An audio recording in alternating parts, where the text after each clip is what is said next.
So I've gotten very good at manifesting, and sort of like almost like learning a cheat code.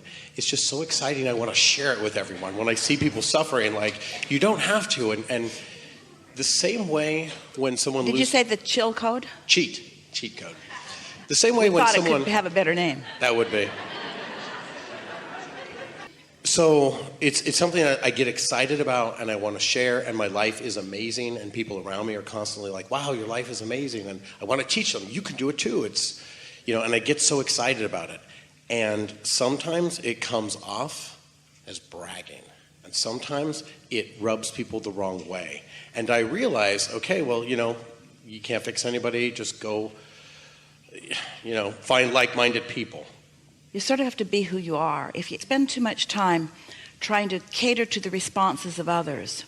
Earlier, someone asked what's going wrong, and that is primarily it. There are so many people who want to cater to the response of others that they don't have a true guiding light of their own.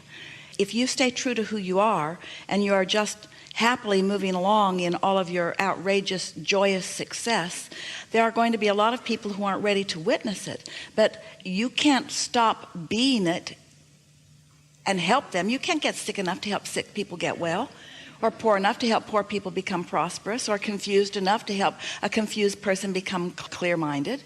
You just have to stay true to who you really are, true to the vortex version of you, and trust that law of attraction is bringing those to you who are ready for you.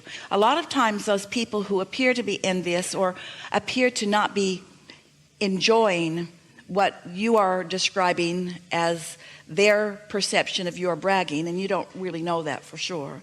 But one of the things that very often is happening is that their desires are being heightened, and their belief in the possibility of things is being increased. And. In other words, if the universe is brought to you together as a law of attraction combining, then there is something of value for both of you. Even if it blows up. This is my question. I was trying to explain how this situation works to somebody at work, because she had said, wow, these things kind of happen to you. And I was trying to get her to just want something. And she wanted these tickets to Adele. And it was amazing. She wouldn't even let herself want it. She would stop herself and say, well, I'm being greedy or whatnot. And I kept for probably 20, 30 minutes trying to get her to want this thing that she wants. Want it without contradiction. And almost as do you think you can undo a lifetime pattern of negative expectation? Almost as an aside to her, I said, I've never even thought about this concert, but I've spent so much time with you, I'm going to win tickets, I'm going to be on the front row, like, just watch it happen. And a few weeks later, I go to this charity event, and their grand big package, front row, floor seats to Adele, and I looked and I thought, okay, if this happens, this is going to be a little real and kind of too much for me. And they pulled 2 numbers, I didn't win, but those people didn't claim their prize. And they pulled the 3rd number, and there it was, and I won this grand prize.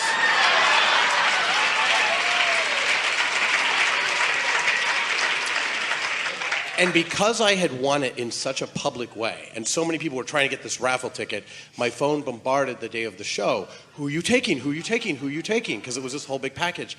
And my heart sunk because I had gotten so busy at work, I hadn't thought about it. And I'm like, man, I'm not dating anyone. There's nowhere to go. Like, here's this amazing prize. I wish I had a couple more months to find someone. And an hour later, she goes on Twitter and for the first time ever cancels her concert, postpones it 2 months. And I thought, I got 2 months to find someone. And I started to think, man, I'm getting really good at this. So we're starting to feel like you're bragging.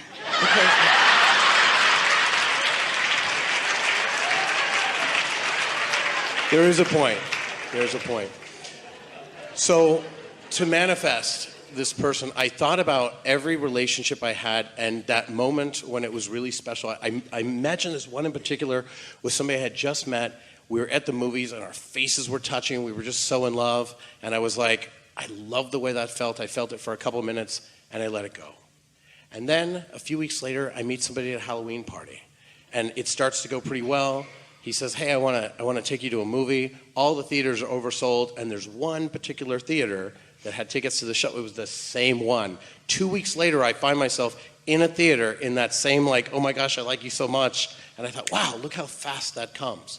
So we went to Adele, the relationship is going really well, and I had felt like perhaps he was vetted from the universe. I told him kind of that story. I said, you're literally a wish come true. Like I wished for you, and here you are. And it was going very, very fast, and just out of nowhere, it exploded.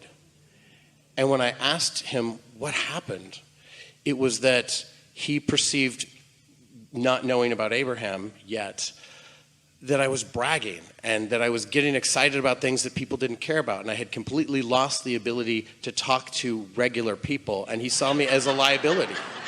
And normally I wouldn't care. And normally I would be like, okay, but this was somebody that I cared about so much, and it ended our relationship.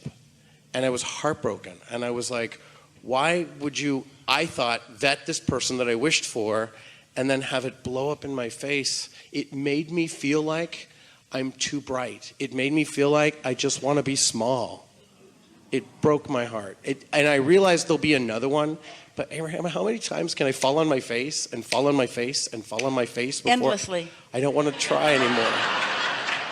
There's no bottom. There's no bottom. Next.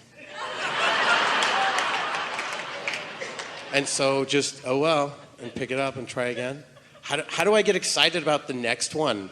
We are enjoying this unfolding, and we are enjoying the response of the group to this unfolding. And there is so much richness and value that we can mine together. Do you want to? I'm willing to listen. I'm willing to do the work. So let's just begin by saying to you that maybe the easiest way for you to hear it is that your life is happening to you at many levels of your awareness. So there are the things that you are aware of that you want, and there are things that you are aware that people are aware of you. In other words, there's your awareness of what you want, and yours awareness of what that person's opinion of what you want is, and that person's opinion of what you want is. In other words, there are so many awarenesses going on, all revolving around you, really, around any one of you. So you are describing to us some practices of what we have been calling deliberate creation.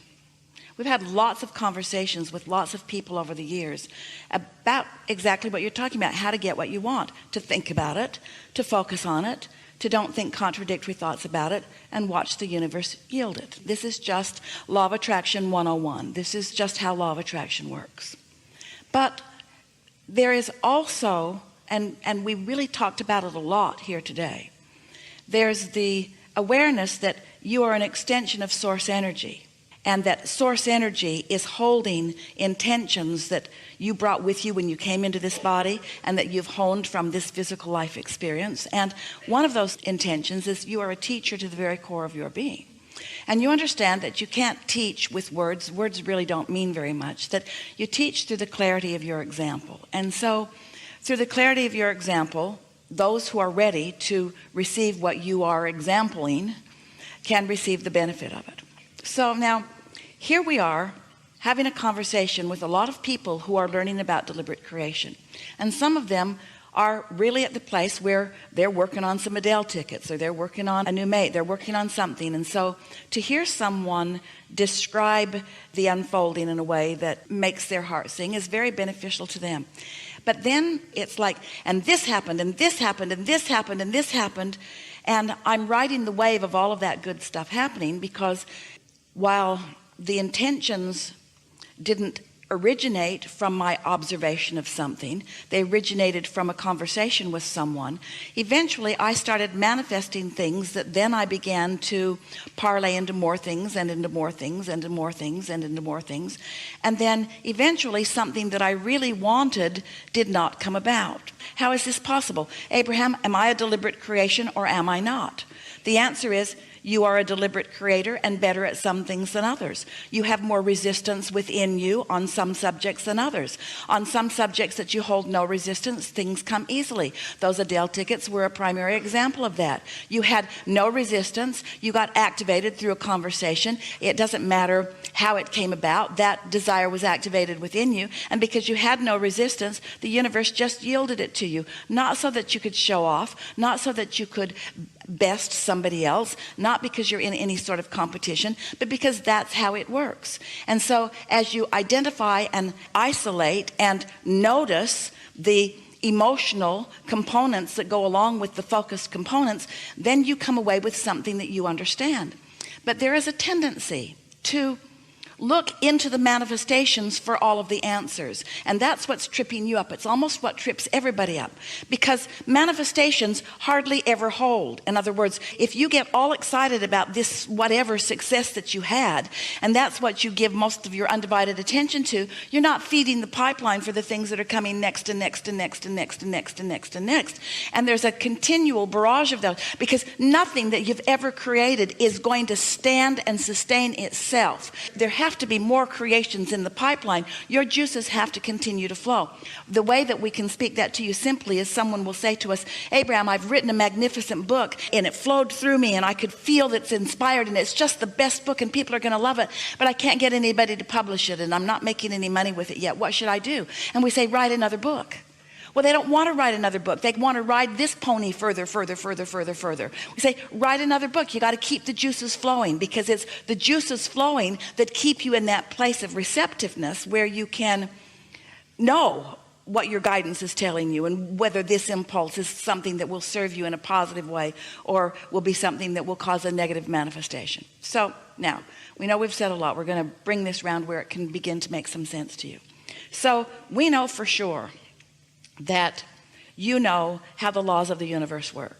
And when you were thinking about something to which you had no resistance, you just applied them simply and it manifested. And even your braggadocious behavior afterward was not out of sync, because that was all part of the same manifestation. In other words, Esther was about beside herself when they played what they thought was the wrong cue, when it was something that she'd been planning before she came out. That was a manifestation that was so satisfying to her, even though it was only a manifestation that was about maybe 32 seconds long in coming, it still was pleasing. So it doesn't matter how long you've been thinking about things, the universe can yield to you. The factor that is the most significant is, how much resistance do I have going on? And the simple fact of the universe is, you have way more resistance going on relative to a relationship than you do relative to some tickets that you didn't really even want or know about.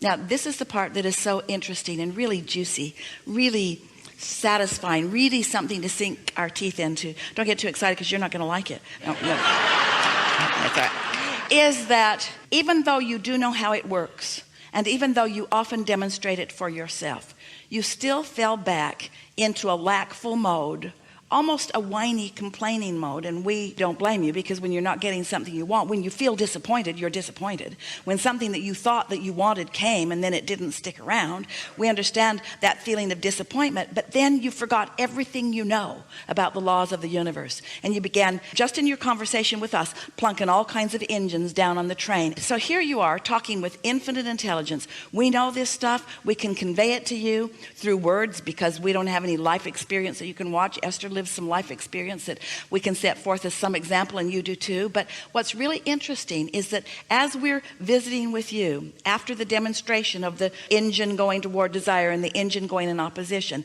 still with all of that knowing, still the momentum that you had going on that subject was to plunk another engine down and another engine down and another engine down, and not really be aware that you were doing it. And this is why. It's because manifestations feel real and like they should be talked about.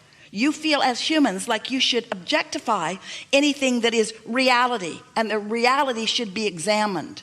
And that is your downfall, because when you examine the components of reality that are not pleasing you, you practice a vibrational momentum that makes it easy for you to get something that you don't care about, and difficult for you to get something that you do care about, because what you do care about, you've thought about with resistance. So much so that even though you're sitting here, you know our deal, you know what we want to hear from you, you know the words that we are looking forward to hearing from you, and yet once you got on that sort of rampage of disappointment, you could hardly stop yourself, because that's where the momentum is.